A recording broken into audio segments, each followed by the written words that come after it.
Hello friends, आज हम लोग बात करेंगे भारतीय साक्ष्य अधिनियम के विषय में। भारतीय साक्ष्य अधिनियम जो इंडियन एविडेंस एक्ट को रिपील करते हुए इसका स्थान मिलने वाला है इसको। तो भारतीय साक्ष्य अधिनियम लोकसभा में 25 दिसंबर 2023 को पास करके इसको एक एक्ट का स्थान दे दिया गया है। एक्ट नंबर 47 के तहत इसका स्थान मिला हुआ है 2023 में। 2023 में जितने भी एक्ट बने होंगे उसमें 47वां एक्ट ये भारतीय साक्ष्य अधिनियम था। तो लोकसभा में पास हो गया, बन भी गया ये एक्ट, लेकिन अभी तक ये एक्ट को इन्फोर्स नहीं किया गया है। ये अभी तक प्रभावी रूप से चालू नहीं हुआ है, लागू नहीं किया गया है। तो ये भारतीय साक्ष्य अधिनियम जो है 2023 का, वो अफेक्टेड कब से होगा या इन्फोर्सिएबल कह ले कब से होगा, तो 1/7/2024 से 1 जुलाई जो आने वाला 2024 है उस तारीख से भारतीय साक्ष्य अधिनियम जो सभी कोर्ट में है लागू कर दिए जाएंगे और उसी के अनुसार प्रोसीडिंग होगा। लेकिन जो प्रोसीडिंग ऑलरेडी पहले से चल रहा है, ठीक है, before the enforceable of this act, ठीक है, तो उनका जितने प्रोसीडिंग होंगे वो पिछले ही एक्ट के तहत प्रोसीडिंग किए जाएंगे। जो न्यू केसेस एडमिशन होंगे कोर्ट में उसका जो भी प्रोसीडिंग होगा वो ये भारतीय साक्ष्य अधिनियम 2023 के तहत होगा। तो आज हम भारतीय साक्ष्य अधिनियम और इंडियन एविडेंस एक्ट दोनों के विषय में एक हम लोग क्या करेंगे, कंपैरेटिबल टेबल के तहत, या यूँ कह लें एक डिफरेंसेस जो होगा कंपैरेटिवली, उसको हम लोग पढ़ने का कोशिश करेंगे कि दोनों एक्टों के बीच में क्या क्या डिफरेंसेस है अवेलेबल। ठीक है, इसके किस किस सेक्शंस में डिफरेंसेस किए गए हैं या नहीं किए गए, कंटेंट्स में डिफरेंसेस है या नहीं है, उसको अच्छी तरीके से हम लोग आज कवर करेंगे। तो पहले तो भारतीय साक्ष्य अधिनियम 25 दिसंबर 2023 को ऑलरेडी बन के तैयार हो चुका है। एक्ट नंबर 47 के तहत, एक्ट नंबर इसका क्या था 47, और इसको इन्फोर्स कब किया जाएगा, 1 जुलाई 2024 को इन्फोर्स किया जाएगा। वहीं इंडियन एविडेंस एक्ट जो 1872 था वो कब बन करके तैयार हुआ था, तो 25 मार्च 1872 15 मार्च 1872 को बन करके तैयार हुआ था। और इसका एक्ट नंबर क्या था, 1 था 1872 में जितने भी एक्ट पास हुए थे उसमें पहला एक्ट ये था जो बन करके तैयार हुआ था। और लेकिन इन्फोर्स कब हुआ था, 1 सितंबर को, 1/9/1872, ठीक है, 1 सितंबर 1872 को ये एक्ट इन्फोर्स हो गया था और उस दिन से ये सभी कोर्टों में लागू कर दिए गए थे। तो पहला डिफरेंसेस क्या है, इसको याद रखने की ज़रूरत है कि अब जो न्यू एक्ट ऑलरेडी लागू हो जाएंगे एक साथ से, और पुराने एक्ट जो थे ये इंडियन एविडेंस एक्ट 1872 वो रिपील्ड हो जाएगा। तो इसमें दोनों के डेट्स ज़रूर याद रखने की ज़रूरत है क्योंकि एग्ज़ाम में ये महत्वपूर्ण डेट कई बार पूछेंगे। अब जब इसका नाम ही भारतीय साक्ष्य अधिनियम दिया गया है, ठीक है, तो इस अधिनियम वर्ड का यूज़ या साक्ष्य वर्ड का यूज़ जो है सारे एक्टों में इसको एक्ट वर्ड का यूज़ ना करके अधिनियम वर्ड का यूज़ किया गया है। तो एक बहुत बड़ी ये वर्ड है जिसको सारे सेक्शंस में इसको वर्णन अधिनियम के तहत किया गया है। यदि आप बेयर एक्ट खोलेंगे तो एक्ट की जगह पर अधिनियम ही लिखा गया है, ठीक है। अब इसका हम कंपैरेटिवली स्टडी करते हैं कि किस तरीके से दोनों में डिफरेंसेस है, चैप्टर के हिसाब से या पार्ट के हिसाब से क्या क्या डिफरेंसेस अवेलेबल इसमें दिया गया है। अधिनियम और इंडियन एविडेंस एक्ट का कंपैरेटिव टेबल जो मैंने बनाया हुआ है उसमें समझेंगे कि पार्टों में क्या क्या डिफरेंसेस आया है, कितने पार्ट्स इंक्रीज़ कर दिए गए हैं न्यू एक्ट के तहत और पुराने में कितने थे, ठीक है, और किसके तहत कितने चैप्टर हैं। तो टोटल भारतीय साक्ष्य अधिनियम में टोटल चैप्टरों की संख्या कितनी है, पहले यहाँ मैंने लिख देता हूँ कि टोटल पार्टों की संख्या जो है भारतीय साक्ष्य अधिनियम में 4 है, ठीक है, और टोटल चैप्टरों की संख्या कितना है, तो 12 चैप्टरों की संख्या है। पुराने में कितना था, टोटल पार्ट्स 3 थे और चैप्टरों की संख्या टोटल 11 थी, ठीक है। तो 11 चैप्टर और 3 भाग इसके थे, जबकि अब 4 भाग और 12 चैप्टर हो चुके हैं, ठीक। सेक्शन की बात करें तो टोटल सेक्शनों की संख्या जो न्यू एक्ट में है वो कितना है 170, और जबकि इसमें टोटल सेक्शनों की संख्या 167 सेक्शन थे। इंडियन एविडेंस एक्ट में टोटल 167 एक्ट थे और अब कितना हो गया है 170 एक्ट हो चुके हैं। अब डिफरेंसेस कहाँ पे आया है उसको देखने का कोशिश करेंगे। तो सबसे पहले भारतीय साक्ष्य अधिनियम हम लोग देख लेते हैं, उसके बाद एविडेंस एक्ट में पहुंचेंगे। तो भारतीय साक्ष्य अधिनियम में 4 चैप्टर हो गए, 4 पार्ट हो गए, part 1, part 2, part 3 and part 4।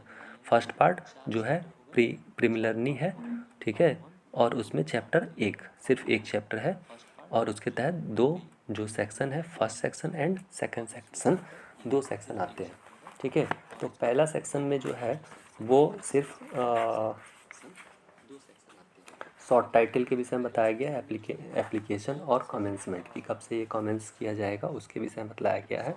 और सेकंड सेक्शन जो है वो डिफिनेशंस के लिए है, ठीक है, डिफिनेशंस उसको ऐड किया गया है,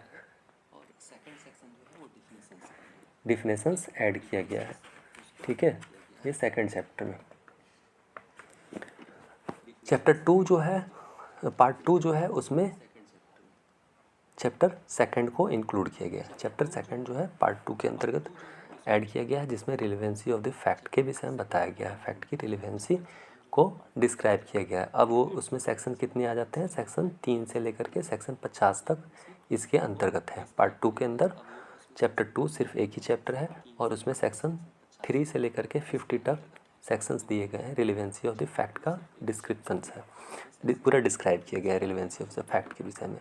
पार्ट थर्ड जो है प्रूफ की बातें करता है, ठीक है। प्रूफ में 4 चैप्टर ऐड हो गए पार्ट थर्ड में, चैप्टर 3, 4, 5 एंड 6, ठीक है। 3, 4, 5 एंड 6 4 चैप्टर पार्ट थर्ड में।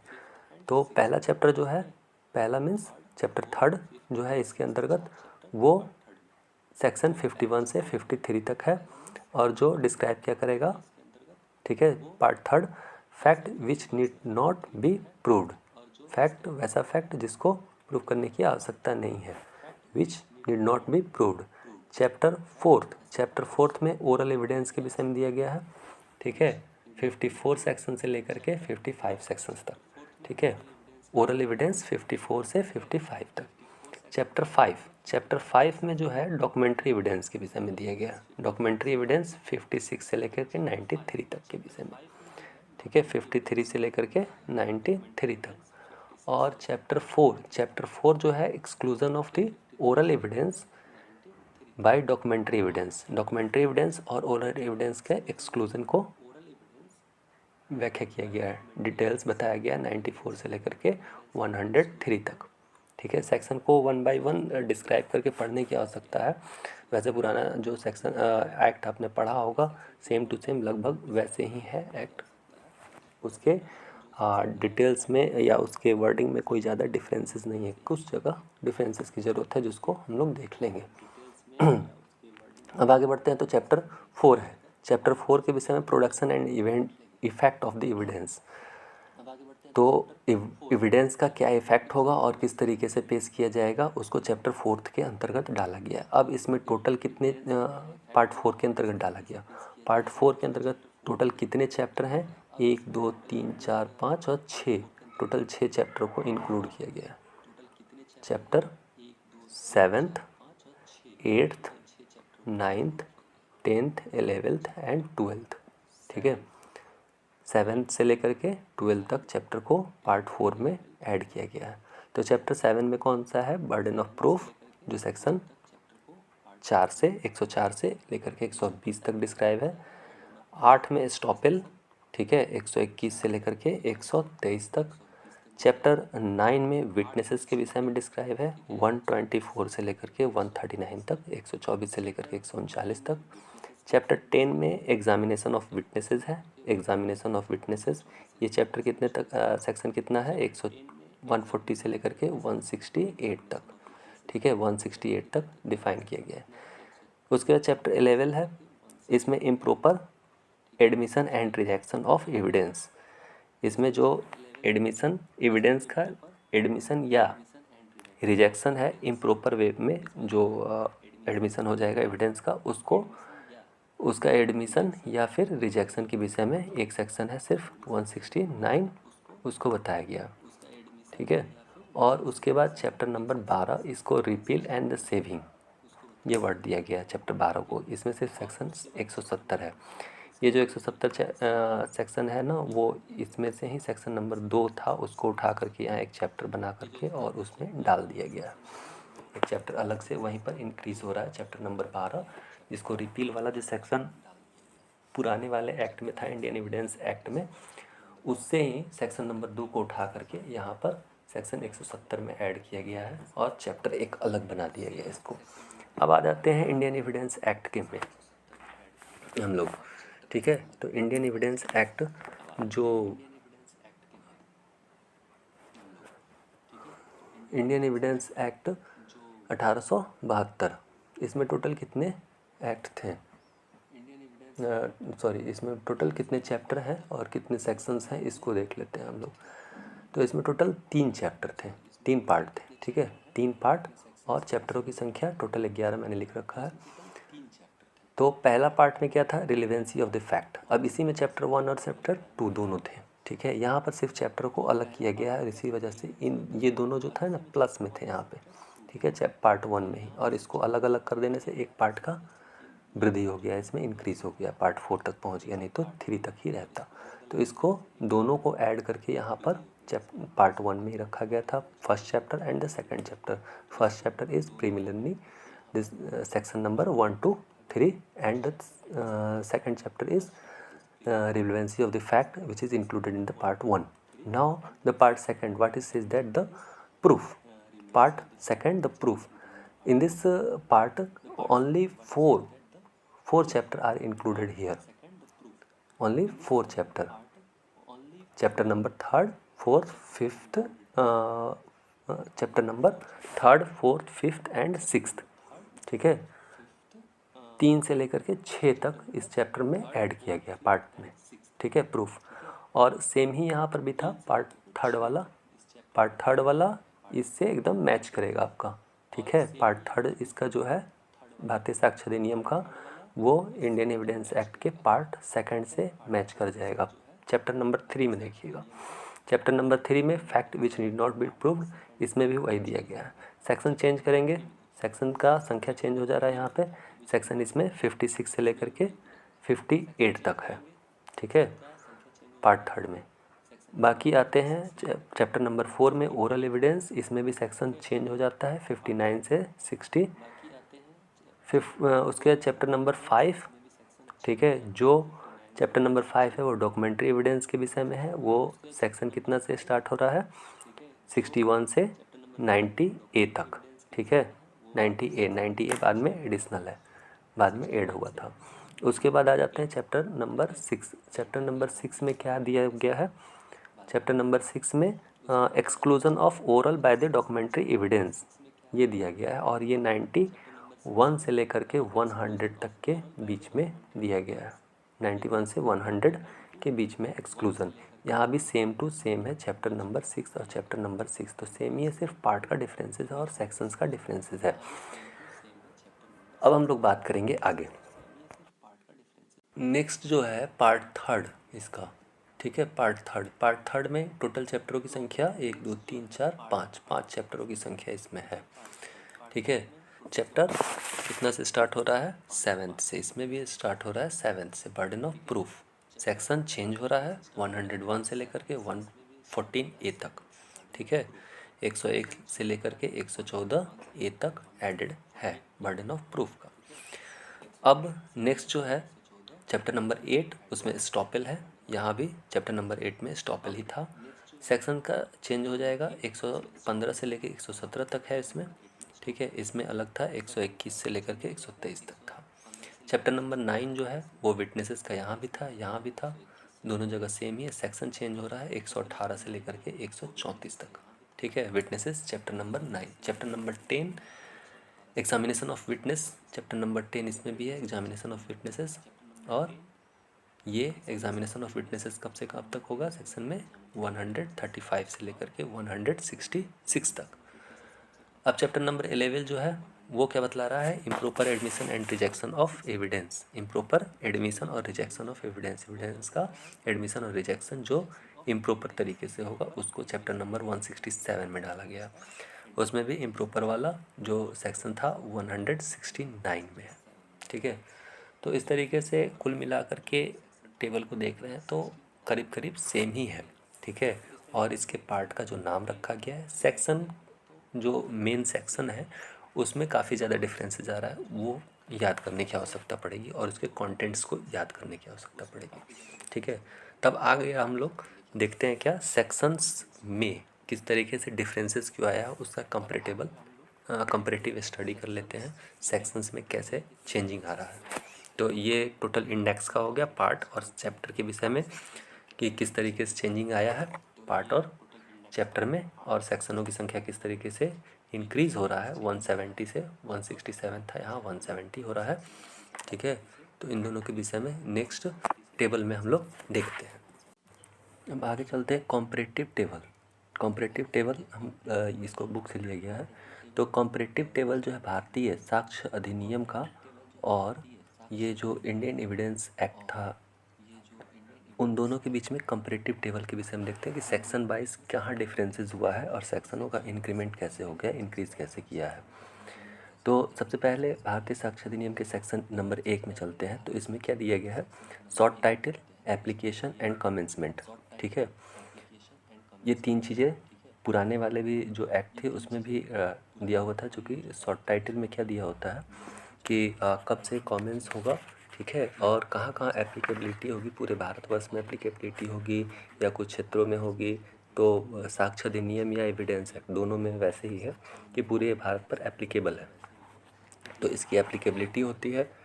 और ये एक्ट किस नाम से जाना जाएगा वो शॉर्ट टाइटल होता है। ठीक है, और कमेंसमेंट कब से ये इन्फोर्सिएबल हो जाएगा और इसको दिया रहता है, तो दोनों में सेम सेम था। अब सेक्शन नंबर 2 में जो डिफिनेशन दिया हुआ है ये इसमें भी सेक्शन नंबर 3 में था, चूँकि इसका सेक्शन नंबर 2 जो था इंडियन एविडेंस एक्ट का ऑलरेडी रिपील्ड था, तो सेक्शन नंबर 2 को लिखने की आवश्यकता नहीं हुई नए वाले अधिनियम में, तो वो सेक्शन नंबर 2 रिपील्ड है। तो सेक्शन 3 जो है था, अब वो कहाँ भारतीय साक्ष्य अधिनियम में सेक्शन 2 में आ गया। ठीक है, सेक्शन 2 में, लेकिन इसके जो टाइटल है इंटरप्रिटेशन क्लॉज का, वो उसको डिफिनेशन का वर्ड दे दिया गया है। बात दोनों सेम ही है, जो वर्ड का डिफिनेशन ऑलरेडी सेक्शन नंबर 3 में था वही सेक्शन नंबर 2 में भी है। अब एक चीज़ यहाँ सेक्शन नंबर 4 जो था इंडियन एविडेंस एक्ट का, सेक्शन 14 के बाद जो 4 नंबर सेक्शन है वो ऑलरेडी सेक्शन नंबर 2 में इंक्लूड कर दिया गया। सेक्शन 4 में क्या दिया हुआ था, आप लोगों ने भी पढ़ा होगा, सेक्शन 4 में जो था वो मे प्रिज्यूम, सेल प्रिज्यूम, ठीक है, और conclusive proof, may presume, shall presume और कंक्लूसिव प्रूफ, ये 3 चीज़ें दी हुई थी। तो इसको ये क्या किया गया है, सेक्शन नंबर 4 का जो ये 3 चीज़ों का इंटरप्रिटेशन था वो क्या करके सेक्शन नंबर 2 में ही डाल दिया गया। तो इस तरीके से ये थोड़ा सा कंपाइल हो गया। अब सेक्शन नंबर 3, सेक्शन नंबर 3 जो भारतीय साक्ष्य अधिनियम का है, same to same section number 5 से रिलेट करता है, and same to same wording by wording same है। नेक्स्ट सेक्शन नंबर 4, भारतीय साक्ष्य अधिनियम का सेक्शन नंबर 4, सेक्शन नंबर 6 जो रेस जेस्टे था, ठीक है, रेस जेस्टे जिसको नाम से हम लोग जानते हैं, relevancy of the fact forming part of the same transaction it is a title, और इसको रेस जेस्टे के नाम से जानते हैं सेक्शन नंबर 6 को। अब वो रेस जेस्टे कहाँ चला गया, सेक्शन नंबर 4 में। ठीक है, नेक्स्ट जो सेक्शन नंबर 5 है, ठीक है, वो same to same section number 7 से इंक्लूडेड है। तो fact which are occasion, cause और effect of the fact in issue of relevant fact, इसमें भी सेम था, fact which are the occasion, cause and effect of the fact in the same issue. इसमें थोड़ा सा आप लोग को दिखने में दिक्कत हो रही होगी, तो बेयर एक्ट से आप लोग देख सकते हैं। नेक्स्ट जो है section number 6, motive, preparation and the previous and subsequent conduct. तो इस ये जो था वो सेक्शन नंबर 8 में जा था, पहले वाला जो अधिनियम था एविडेंस एक्ट जो था उसमें 8 में था, तो ये इसमें डिक्रीज़ कितने का हो गया, 2 सेक्शन का। एक सेक्शन नंबर 2 यहाँ डिक्रीज़ हो रहा है और सेक्शन नंबर 4 वो डिक्रीज़ हो गया, बाकी सब सेक्शन सेम सेम आ रहा है नीचे तक। ठीक है, तो ध्यान ये रखना है कि एविडेंस एक्ट का 2 सेक्शन जो पुराना वाला था उसमें 2 डिक्रीज़ हो गया है, 2 को हटा दिया गया है। ठीक है, तो वह नए वाले में 2 का डिफरेंसेस चल रहा है, तो उसको याद करने में और रिलेट करने में आसानी होगा कि 5 का 7 होता है, 6 का यहाँ से 8 कर देंगे, 7 का 9 कर देंगे, 8 का 10 कर देंगे। 2 नए वाले में 2 कम चल रहा है। ठीक है, next 7 number, fact necessary to explain और इंट्रोड्यूस फैक्ट इन इशू और relevant fact. Same to same इसमें भी है, फैक्ट नेसेसरी टू एक्सप्लेन और इंट्रोड्यूस टू रिलेवेंट फैक्ट। ठीक है, सेक्शन नंबर 9 इसके सेक्शन नंबर 7 से जो है मैच कर रहा है, सेम टू सेम ही है। इसमें अब पूरा पढ़ेंगे भी तो सेम टू सेम ही है। सेक्शन 8 जो है, थिंग्स सैड और done by conspirator in the difference of common design, इसमें भी सेम ही है। Section number 10, section 9, when facts not otherwise relevant but relevant, when facts otherwise not relevant but relevant। 9 to 11 same are, these are same। 9 to 10 section, fact trending to enable court to determine amount are relevant to suits for damages, इसमें भी same ही है। ठीक है, दोनों में same चल रहा है। आगे बढ़ते हैं।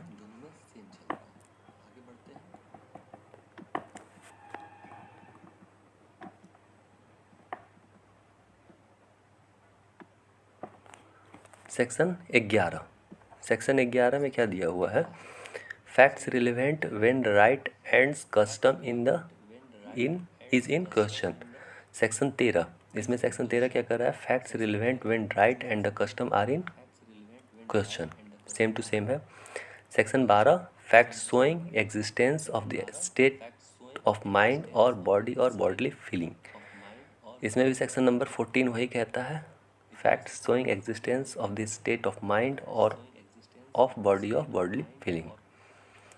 Section 13, facts bearing on question whether the act was accidental और इंटेंशनल, इसमें भी फैक्ट सेक्शन नंबर 15 सेम है, सिर्फ 2 सेक्शनों का डिफरेंसेस चल रहा है, यहाँ से 13, यहाँ 15, यहाँ 14, यहाँ 16, यहाँ 15, यहाँ 17। तो 15 में क्या दिया हुआ है, एडमिशन डिफाइंड, इसमें 17 में था, सेम है। 16 है, admission by party to proceeding of his agent, admission by party to proceeding of his agents, 18 same है।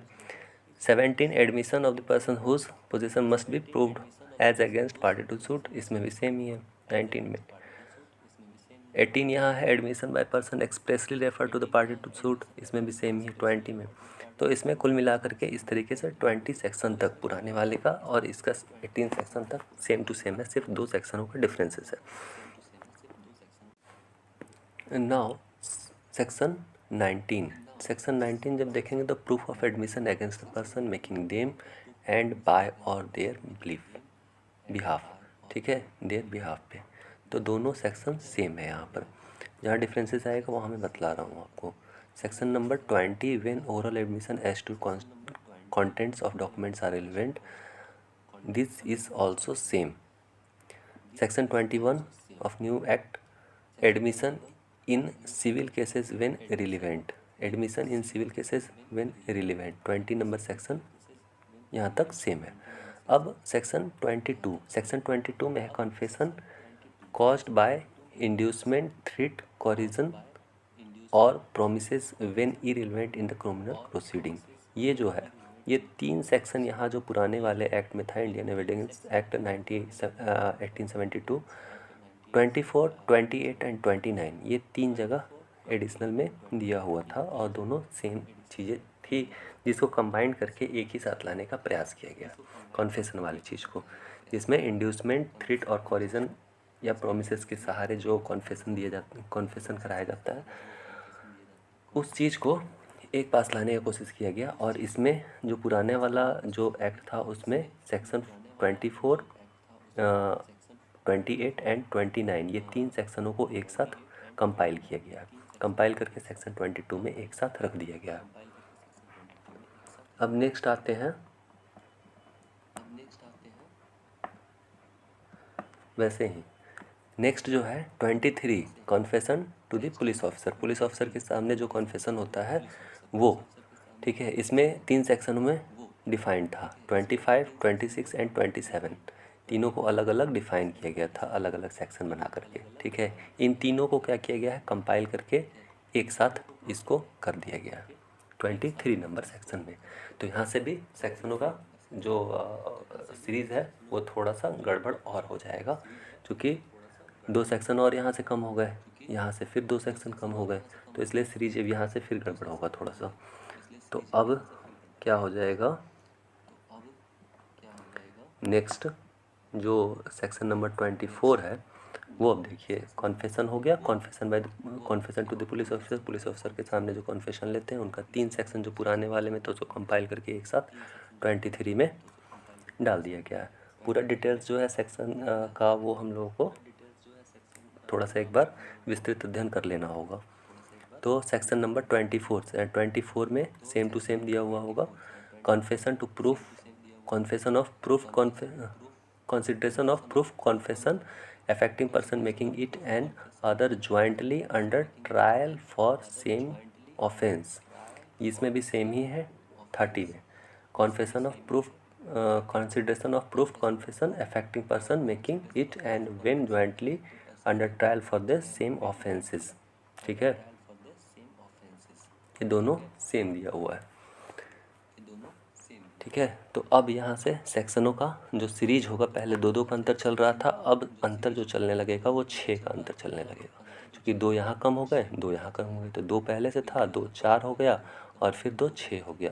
तब यहाँ से 24 आएगा और यहाँ 30 आएगा, ठीक है। 6 का अंतराल चलेगा 24 के बाद से।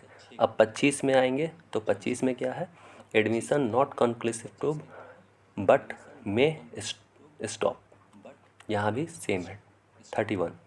अंतर दोनों के सेक्शन में कितना जा रहा है, 25, 31, 6 का अंतर है। Next 26 cases in which statement of relevant fact by the person who is dead और can not be found it is relevant. ये 32 में भी same to same fact, same to same जो चीज़ें थी वो इंक्लूडेड किया गया है इसमें। तो सेक्शन में बहुत ज़्यादा का अंतर नहीं किया गया है, सिर्फ इसको कंपाइल करके एक साथ करने की कोशिश किया गया है। जो सेक्शन है स्कैटर्ड रूप में थे उसको एक पास कंपाइल किया गया, जो रिपील्ड हो गई थी उसको पूरी तरीके से हटा दिया है एक्ट में से, ठीक है। बाई वर्डिंग में कोई विशेष अंतर नहीं है, सेक्शन का जो दिया हम वर्ड पढ़ेंगे तो अंतर नहीं है। तो जो मेन कंटेंट्स है पूरे अधिनियम में, ठीक है, वो सेम टू सेम आपको पुराने वाले एक्ट से मिलने वाला है, ठीक है। तो कंटेंट्स यदि पुराने वाले एक्ट्स में आपने पढ़ रखा है तो विशेष मेहनत करने की आवश्यकता नहीं है। इसमें सिर्फ सेक्शनों का जो झोल कह लें या फिर सेक्शन जो चेंजिंग आ गए हैं, ठीक है, थोड़े उस सेक्शनों को ध्यान से याद करने की आवश्यकता है कि कितने का डिफरेंस में चल रहा है, ठीक है। अब 28 नंबर सेक्शन में आते हैं, तो 28 में भी वही है, entry in the book of account when relevant. इसमें entry in the book account including those maintain in the electronic form when relevant. 34 में यहाँ जो एक वर्ड लिखा हुआ है यहाँ से, including those maintain in the electronic form, ठीक है, ये यहाँ टाइटल में नहीं रखा गया है, लेकिन आप जब सेक्शंस में जाएंगे तो सेक्शन का जो मटेरियल है, जो कंटेंट्स है, वो सेम टू सेम है दोनों का, 34 का और 28 का, दोनों का, ठीक है, सेम है, सिर्फ टाइटल में डिफरेंसेस किया गया। अब 29 में relevancy of entry in public record और an electronic record made in performances of duty, same to same यहाँ 35 में रखा गया है, 6 का अंतर भी चल रहा है दोनों में। 30 relevancy of statement in the map chart and plan, relevancy of the statement in the map chart and plan 36। तो यहाँ तक कुल मिलाकर के इस तरीके से 30 नंबर 6 से 36 तक पढ़ लिए। नेक्स्ट आते हैं हम लोग, अब हम लोग आते हैं सेक्शन 31 पे, ठीक है। तो 31 जो है, relevancy of statement as to the fact of public nature content in the certain act and notification. This is also same with the section of the 37 in the Indian evidence act. तो 31 to 37 दोनों same ही है। अब 32 relevancy of the statement as to any law content in the law book including the electronic और digital form. इसमें जो 38 था वो relevancy of the statement as to any law content in a law book सिर्फ तक लिखा हुआ था। इसमें लॉ बुक के आगे इंक्लूड किया गया है क्या, इलेक्ट्रॉनिक और डिजिटली फॉर्म में, क्योंकि उस समय डिजिटली फॉर्म या इलेक्ट्रॉनिक फॉर्म नहीं था, तो इसलिए इसको इंक्लूड अब नए वाले अधिनियम में 32 में एक लाइन ऐड कर दिया गया है, एक लाइन टाइटल में और नीचे कंटेंट्स में भी जब आप पढ़ेंगे इस 32 सेक्शंस को तो इस चीज़ को मेंशन कर दिया गया। 33 when the evidence has to be given when the statement form part of a conversation document or electronic record book and the series of letter of the paper। ये जो है सेम टू सेम 39 में है, क्योंकि 39 वाला जो section है already एक बार पूरी तरीके से अमेंड हो चुका है। वो जब आईटी एक्ट 2000 बना था तो उस समय इसको पूरी तरीके से अमेंड करके 39 सेक्शन को फिर से लिखा गया था। तो इसमें ऑलरेडी आपका इलेक्ट्रॉनिक रिकॉर्ड्स वाला जो वर्ड है वो ऐड किया हुआ ऑलरेडी है। ठीक है, आगे बढ़ते हैं 34 में। ठीक है, तो 34 सेक्शन 34 40 से सेम है। Previous judgement related to the bar a second suit और trial both are same. Now 35 section relevancy of the certain judgement in the probate ETC jurisdictions, these are also same with the section number 41. Now the 36 section 36 relevancy and the effect of the judgment, order or decree other than those mentioned in the section 35। ये भी same ही 42 में यहाँ पर section 41 लिखा गया है, चूँकि section 41 इसके अनुसार लिखा गया था और यहाँ पर ये सेक्शन क्या हो गया था 35 हो गया था, तो इसलिए 35 लिख दिया गया और ये पुराने वाले में 41 के अनुसार था तो 41 लिखा गया था, तो बोथ आर सेम। अब आते हैं 37 जो नया अधिनियम है उसमें 37 में क्या है, judgment ETC other than those mentioned in the section 34, 35, 36 when relevant. अब इसमें नया वाला 34, 35, 36 ऊपर के हिसाब से लिया गया, 34, 35 एंड 36, और ये पुराने वाले में क्या था, सेम टू सेम था, लेकिन इसमें 40, 41 एंड 42 इसके हिसाब से लिया गया था। ठीक है, तो इसका सेक्शन नंबर चेंज कर गया, इसलिए यहाँ भी इसमें भी चेंज कर दिया गया। नेक्स्ट जो 38 है,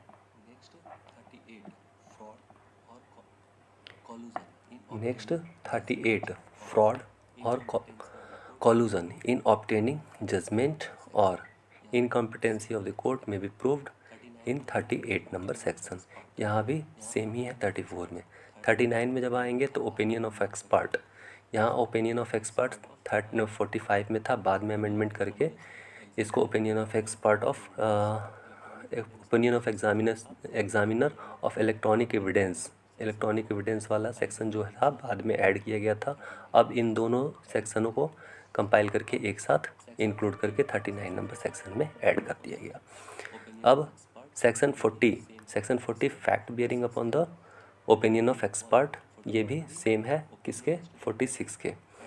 41 भी opinion as to handwriting and the signature when relevant is also same with the two sections. 47 opinion of handwriting when relevant, और इसको इलेक्ट्रॉनिक सिग्नेचर व्हेन रिलेवेंट ये बाद में इंक्लूड किया गया था 47 का ए। अब इन दोनों को ऐड करके यहाँ कंपाइल करके एक साथ सेक्शन में रख दिया गया। ठीक है, तो कुल मिला करके आप देखिएगा तो बहुत ज़्यादा अंतर नहीं किया गया है, दोनों सेम ही है, सिर्फ सेक्शंस को कंपाइल करके और एक तरह से सही ढंग से जो है जहाँ अमेंडमेंट किया गया था उन सबको एक नया सिरा दे दिया गया। अब देखिए 42 opinion as to existence of the general custom is right, custom और राइट व्हेन रिलेवेंट, ये भी सेम ही है 48 के, opinion as to existence of right और कस्टम व्हेन रिलेवेंट। 43 ये भी सेम है। ठीक है, थोड़ा जल्दी हम पढ़ते हैं आगे। 43 भी सेम है 49 के। 44 opinion on relationship when relevant, ये भी सेम है 50 नंबर सेक्शंस के ओपिनियन और relationship when relevant. 45 ground of opinion when relevant, ground of opinion when relevant is also as same with the 51. 46 in civil cases character to prove the content impugnment of impured irrelevant, और 52 में भी same ही है, conduct imputed irrelevant. Criminal cases previous good conduct is relevant, यहाँ भी criminal case में जो previous good character होगा वो रिलीवेंट होगा, तो बोथ आर सेम।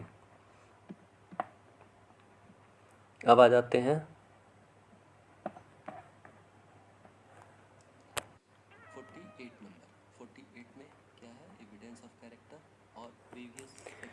48 नंबर। 48 में क्या है, एविडेंस ऑफ कैरेक्टर और previous sexual experiences not relevant in the certain cases. इसमें भी 53 का ए था, ये एडेड किया गया था इसको अमेंडमेंट के बाद, ठीक है। अब इसको एक नया स्थान 48 नंबर सेक्शंस में मिल गया, ठीक है। 49 जो है previous bad character not relevant, ठीक है, एक्सेप्ट इन रिप्लाई, ठीक है। यहाँ 54 में सेम चीज़ें हैं, ठीक है। तो एक सेक्शन का 6 का अंतराल चल रहा था जो ना, ठीक है, वो अब एक सेक्शन यहाँ से डिक्रीज़ करेगा इसमें, ठीक है। चूँकि 53 का ए जो नंबर सेक्शन था इसमें 48 हो गया, तो एक का अंतर चलने लगेगा। जैसे इसमें 49 था, अब 54 आ गया। अब 50 है, ठीक है, कैरेक्टर एज अफेक्टिंग डैमेजेस, इसमें भी character as affecting damages at 55। 51 fact judicially noticeable need not be proved, इसमें भी 56। 52 fact on which shall be taken a judicial notices, both are same. 53 fact admitted did not be proved, both are same in the 58। 54 proof of the fact by the oral evidence, proof of the fact by oral evidence in 59 number section। 55 oral evidence to be directed, oral evidence must be directed, ठीक है, to be directed किया गया, इसमें must be directed, both are the same, बस थोड़ा सा चीज़ों का अंतराल किया गया, ठीक है। अब 56 proof of the content of the documents, proof of the content of documents 61, 56 both are same. 57 में प्राइमरी एविडेंस 62 है। 58 में सेकेंडरी एविडेंस जो 58 में है वो पहले 63 में सेकेंडरी एविडेंस था, अब 58 में हो गया। 59 में देखेंगे तो proof of document by the primary evidence, proof of the document by primary evidence in 64। 60 cases in which the secondary evidence relating to documents may be given, और इसमें क्या था 65 में था। यहाँ पे आते हैं 65, ठीक है, 65। 61 जो था इलेक्ट्रॉनिक और डिजिटल रिकॉर्ड, इसको ऐड किया गया है, कहाँ से उठा करके, ये 65B से, 65B और एक 65B का कंटेंट्स यहाँ था और 65A का कंटेंट्स, ये तीन जो सेक्शंस थे इंक्लूड बाद में किए गए थे, ठीक है, IT एक्ट के बाद। तो इन तीनों सेक्शनों का एक अपना स्थान यहाँ मिल गया है 61 से 62 और 63 तक, ठीक है। तो 65B का 61 में, 65B यहाँ 63 में और 65A का 62 में, ये दो जगह में है। 65B चूँकि एक एडमिसिबिलिटी के विषय में है रिकॉर्ड, ठीक है, ये रिकॉर्ड और इस एडमिसिबिलिटी ऑफ द रिकॉर्ड, इसमें एक में डिफिनेशन को बतलाया गया है और एक उसको जो आप एफिडेविट देते हैं 65B के बिहाफ पे, जो भी इलेक्ट्रॉनिक रिकॉर्ड्स कंप्यूटराइज आप निकालते हैं उसके बिहाफ पे जो एफिडेविट दिया जाता है उसके विषय में दोनों को अलग अलग 65B में, तो दोनों को अलग अलग यहाँ पर अलग अलग स्थान सेक्शन वाइज दे दिया गया है।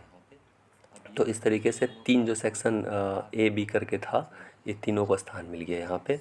अब ये जो सेक्शनों का जो क्रमवार है वो लगभग सेम हो जाएगा, 65 और 67 के अनुसार चलेगा।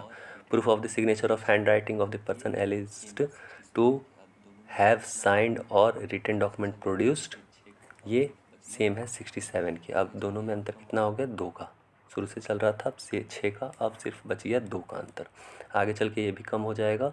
66 proof as a electronic signature बाद में इसको ऐड किया गया था कहाँ, 67 के A में, अब 67A से ये 66 में चला आया है। अब आगे देखते हैं 67 proof of exclusion of documents required by the law to be attested और the exclusion of the documents required by the law of the attested both are the same. 68 proof where no attesting of the witnesses found. 69 same. 69 admission of the execution of the party no attested documents, ये भी same है. 70 proof when attesting witnesses deny execution. Proof when attesting witnesses deny to execution. ठीक है. 71 ये भी same है. 71 इसमें अधिनियम वाले में proof of documents not required by the law of attested, इसमें भी सेम है. ठीक है. 72 comparison of signature written seal with other admitted और प्रूव्ड, इसमें भी बोथ सेम है. तो अब यहाँ पर दोनों इतने सारे जो सेक्शंस थे वो सेम है और दोनों का जो डिफरेंसेस है 72 से 73 एक ही का डिफरेंसेस आ रहा है. बाकी इधर क्योंकि ये सब जो ए बी करके था, ठीक है, ये क्या हो गया, वो इससे एक नया सेक्शन बन गया ए बी वाला, तो इसीलिए ये बोथ आर सेम. तो इस तरीके से सेम हो गया. अब आगे चलते हैं हम लोग 73 सेक्शन नंबर में देखते हैं कि 73 क्या दिया हुआ था. 73 जो भारतीय साक्ष्य अधिनियम 2023 का है उस 73 ए से कन्वर्ट किया गया है. ठीक है. 73 ए में proof as to verification of the digital signature था, उसको 73 यहाँ नाम दे दिया गया है. ठीक है. सेम टू सेम है. उसके बाद 74 में public and the private documents था.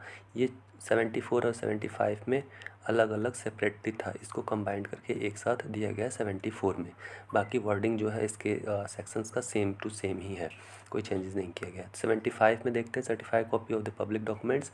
Certified of the public document 76 से सेम है. 76 proof of the document of the productions of the certified copy. ठीक है. ये भी आपको सेम मिलेगा 77 में. ठीक है. 77 यहाँ देखते हैं अधिनियम वाला, तो proof of the other official documents से 78 से मैच करता है. 78 जो है 79 से presumption of the genuineness of the certified copy. 79 presumption of the documents produce to record of the evidence ETC है, जो 80 से सेम टू सेम है. ठीक है. 80 अधिनियम का presumption of the gazettes of the newspaper and other documents. इसमें एक लाइन की थोड़ी सी चेंजिंग किया गया है. Gazetted newspaper private act of the parliament and other documents, ये private act of the parliament इसमें से टाइटल में से हटा दिया गया है और इसको इस तरीके से जो का त्यों रखा गया. बाकी 81 जो है presumption of the gazetted of the electronic and digital record, it is also same to the 81st A, presumption of the gazetted in electronic forms. ठीक है. ये सेम किया गया है. 81 ए को 81 यहाँ नाम दिया गया. 82 में देखेंगे तो प्रिजम्पशन एज द मैप और plan map by the authority of the governments, ये सेम टू 83 से दिया गया है. आगे देखते हैं 83 यहाँ. ठीक है. Presumption of the collection of the law and report of the discussion is also same to 84 presumption as to power of the attorney, ये भी सेम है. 85A यहाँ 85A अमेंडमेंट के बाद बना था, जिसको 85 का नाम यहाँ दे दिया गया. ठीक है. Same to same. उसके बाद 85B भी अमेंडमेंट के बाद का. 85C भी यहाँ अमेंडमेंट के बाद का है, जिसको 86 और 87 में इसको रखा गया है सेम टू सेम. 88 है presumption of the certified copy of the foreign judicial records. एक मिनट बता रहा हूँ. Judicial records. ठीक है. ये 86 का सेम टू सेम है. 89 में देखेंगे तो presumption of the books maps and the charts is also same to 90 presumption as to electronic messages.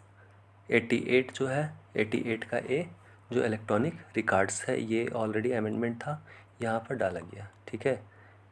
88 यहाँ पर आपको नहीं दिखेगा.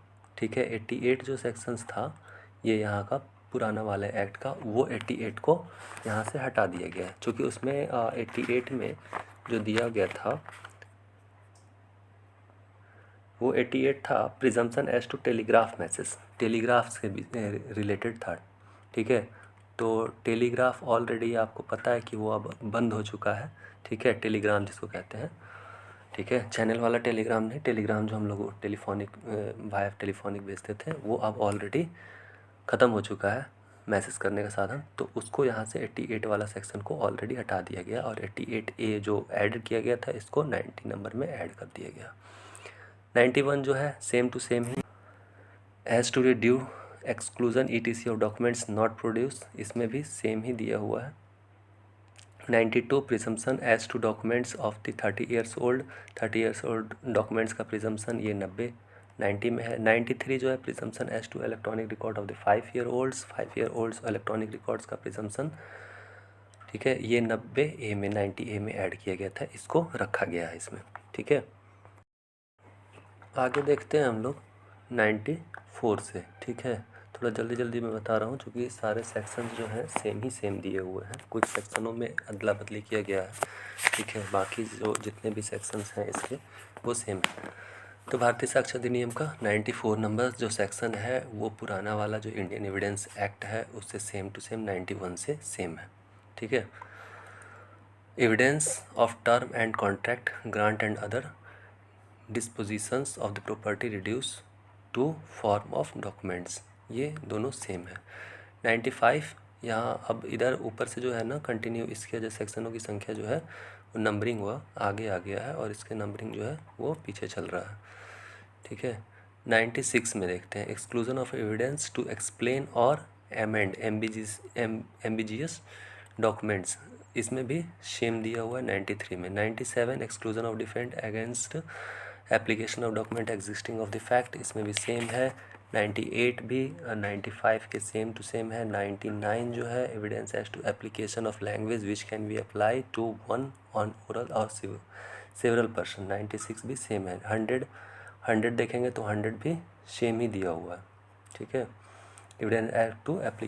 Evidence as to application of languages of one और two sets of the facts to neither of which the whole correct applies, this is also same.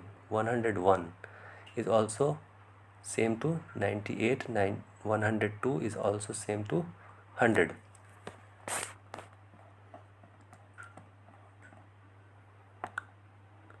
अब आगे देखेंगे तो 103 सेविंग ऑफ प्रोविज़न, ठीक है, of Indian success act relating to will, saving of the provision of Indian succession act relating to will से related जो Indian succession act का provision है उसको सेव करते हुए एविडेंस एक्ट में कहा गया। बर्डन ऑफ प्रूफ यहाँ 104 से इंक्लूड होता है, इसमें 101 से स्टार्ट होता था, इसमें 104 से स्टार्ट हो रहा है, ठीक है। तो बर्डन ऑफ प्रूफ ये दोनों सेम ही है इसका बर्डन ऑफ प्रूफ का, ठीक है। उसके बाद 105 में, ठीक है, to home burden of proof is lies, ये बतलाता है कि बर्डन ऑफ प्रूफ किसके ऊपर होगा, जो अपनी बातों को प्रूफ करेगा, ठीक है। 102 के इक्वालेंट है। 106 burden of proof as to particular facts का बर्डन ऑफ प्रूफ, ठीक है। 103 इज ऑल्सो सेम।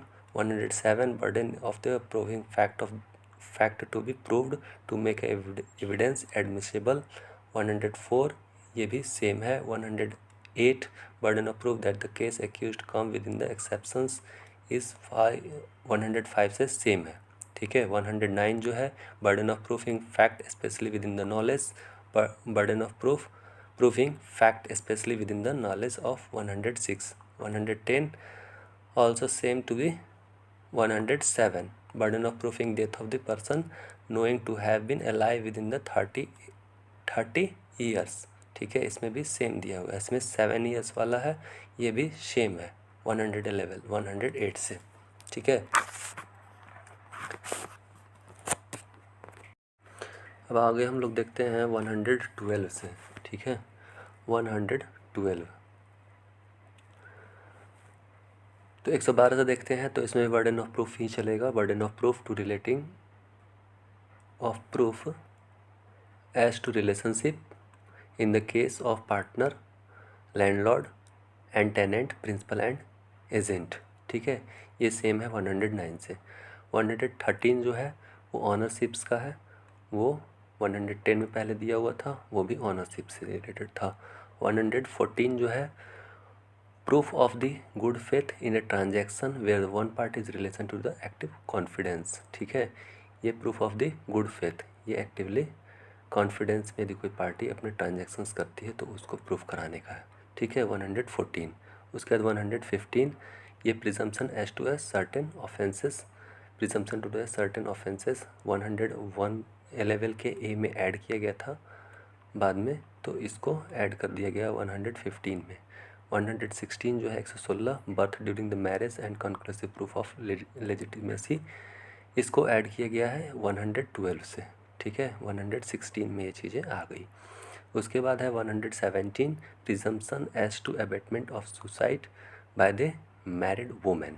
ठीक है, मैरिड वुमेन के द्वारा जो सुसाइड किया जाता है अबेटमेंट के द्वारा, ये ठीक है किसी के उकसाने के कारण, वो बाद में ऐड किया था डॉरी डेथ के कारण। ठीक है, तो 113 में 13 के ए में ऐड किया गया था, जिसको एक अपना सेक्शन 117 ऑलरेडी ऐड कर दिया गया।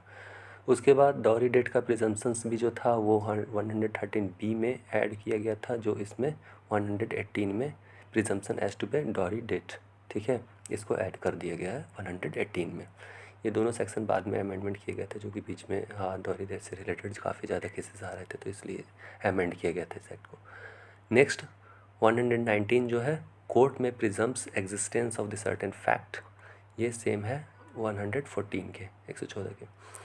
114 ए में जो दिया हुआ था वो दिया हुआ था presumption of absence of consent of a certain prosecution for a rape. ठीक है, इसको उठा करके यहाँ ऐड किया गया 120 में, presumption as to absence of consent in a certain prosecution for a rape. ठीक है, ये भी बाद में ही ऐड किया गया है, जिसमें ए भी आपको दिख रहा है वो बाद में अमेंडमेंट का सेक्शंस है। 121 से एस्टॉपेल स्टार्ट होता है, इसमें 115 से एस्टॉपेल स्टार्ट हो रहा था, तो 121 से न्यू वाले अधिनियम में ये एस्टॉपेल स्टार्ट हो रहा है। नेक्स्ट 122 एस्टॉपेल से रिलेटेड है, estoppel of tenant and the licensee of the person in a possessions the sames. ठीक है, 123 estoppel of the acceptor of bill of exchange bailee and और लाइसेंसी, ये भी 117 से सेम टू सेम है। Who may testify 124। ठीक है, 118 में ये दिया हुआ था। 125 जो है, witness unable to communicate verbally. ठीक है, 119 में था, सेम है। 126 competency of the husband and the wife as witness of the certain cases, ये भी सेम है। इसमें क्या किया गया था कि party of civil suit and their wives और the husband and the husband of the wife of the person in a criminal trial under the criminal trial, तो इसका जो कंटेंट्स है वो लगभग सेम रखा गया है और टाइटल को थोड़ा सा डिफरेंट करने की कोशिश की गई है। बाकी जो मेन जो इसका कंटेंट्स है वो आपको सेम ही मिलने वाला है 126 से 120 में। नेक्स्ट आते हैं 127 जो है, जजेस एंड मजिस्ट्रेट, जजेस एंड मजिस्ट्रेट के विषय में कहा गया है, वो 121 में है।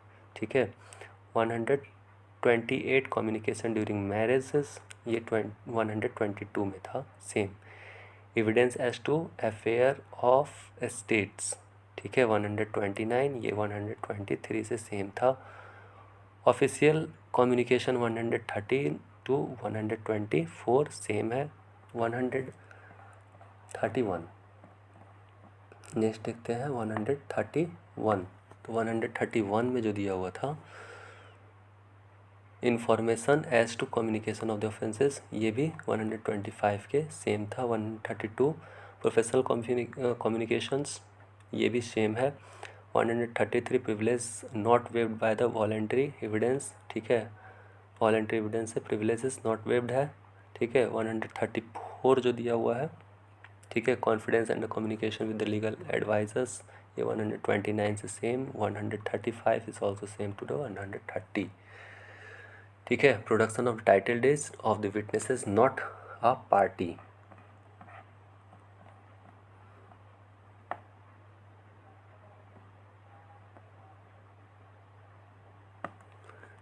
नेक्स्ट देखेंगे तो इसमें भी लगभग सारा सेम ही दिया हुआ है। 136 का जो टाइटल देखेंगे वो सेम ही है, और जहाँ टाइटल सेम है वहाँ कंटेंट्स जो भी हैं वो भी सेम ही है। बाकी कंटेंट्स में बहुत ज़्यादा चेंजिंग नहीं किया गया है। कहीं कहीं एक दो लाइनें जो अमेंडमेंट से रिलेटेड चीज़ें थीं उनको चेंज किया गया या एबॉलिश किया गया, वहाँ से उसको डिलीट किया गया है यूँ के लिए। तो 137 जो witnesses and executed from the answering on the ground of answer will criminates, ठीक है, ये भी 132 के सेम है। 138 कंप्लायंस, यहाँ 133 के सेम है। 139 number of the witnesses, number of witnesses, ठीक है। 140 order of production and examination of witnesses, ठीक है, ये भी order production and examination of witnesses same है। नेक्स्ट आते हैं ऑर्डर 141 में, जजेस to decide the admissibility of evidence, ठीक है, जजेस to decide of admissibility of the evidence 136 से सेम है। यहाँ देखिएगा 142 142 नंबर में 137 एग्जामिनेशन चीफ दिया हुआ था टाइटल, ये इस टाइटल को सिर्फ चेंज किया गया है एग्जामिनेशन ऑफ विटनेसेस, बाकी इसके कंटेंट्स जो है सेम ही है, ठीक है, सिर्फ इसके टाइटल को चेंज करने की कोशिश की गई है। एग्जामिनेशन ऑफ इन चीफ था टाइटल और इसके टाइटल को एग्जामिनेशन ऑफ विटनेसेस किया गया है। ऑर्डर ऑफ एग्जामिनेशन ये भी दोनों सेम ही है, ठीक है, 143 to 138। 144 cross examination of person is called to be produce of documents, ठीक है, यहाँ भी ये सेम। विटनेसेस ऑफ कैरेक्टर 140 में 145 से सेम है। लीडिंग क्वेश्चन से रिलेटेड तीन चीज़ें थी यहाँ पर, 141 142 143, इन तीनों चीज़ों को जो क्या किया गया है सेम टू सेम यहाँ लीडिंग क्वेश्चन में ऐड कर दिया गया, ठीक है, बाकी कोई चेंजिंग नहीं की गई है, सिर्फ एक साथ करने की कोशिश किया गया है इसमें। तो सेक्शन में क्या किया गया है, एक साथ इन चीज़ों को ऐड कर दिया गया है। नेक्स्ट देखते हैं 147 evidence as to matter to writing 144 also same.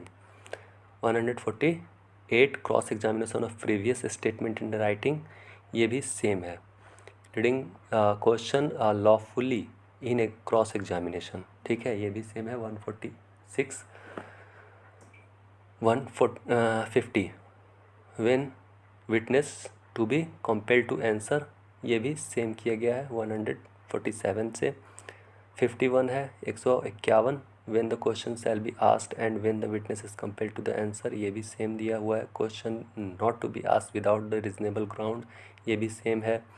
153 में procedure of the court in which the question being asked without the reasonable ground, ये भी सेम दिया गया है।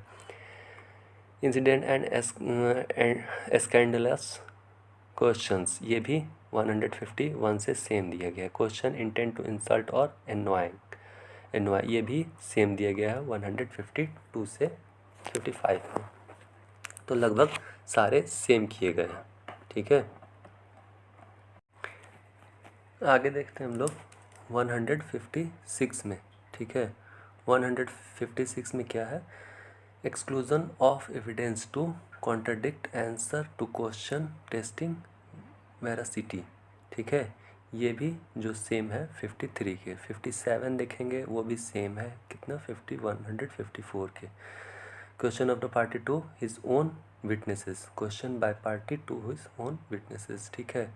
Impeaching credit of the witnesses 158 से 155। Question of intending of corroborating evidence of relevating fact and admissible, ये भी same दिया हुआ है 159 का। 160 में formal statement of witnesses may be proved and corporate letter testimony as to be a same fact, ये भी सेम दिया हुआ है। 161 what matter may be proved in a connection with proved statement relevant under the section of 26 and 27, ठीक है, यहाँ पे भी सेम है, सिर्फ सेक्शंस का नाम इसलिए चेंज किया गया है क्योंकि ऊपर सेक्शन का नाम ऑलरेडी चेंज हो गया है, इसलिए सेक्शन का यहाँ नंबर जो है चेंज कर दिया गया। 162 रिफ्रेशिंग मेमोरी, ये भी same. 163 testimony of the fact stated of the document mention in the section 162, इसमें टेस्टिमोनी 159 यहाँ से लिया गया था, 162 यहाँ से लिया गया है, कारण क्योंकि सेक्शन का नंबर चेंज हो रहा है, इसीलिए वो चेंज कर दिए गए हैं, ठीक है।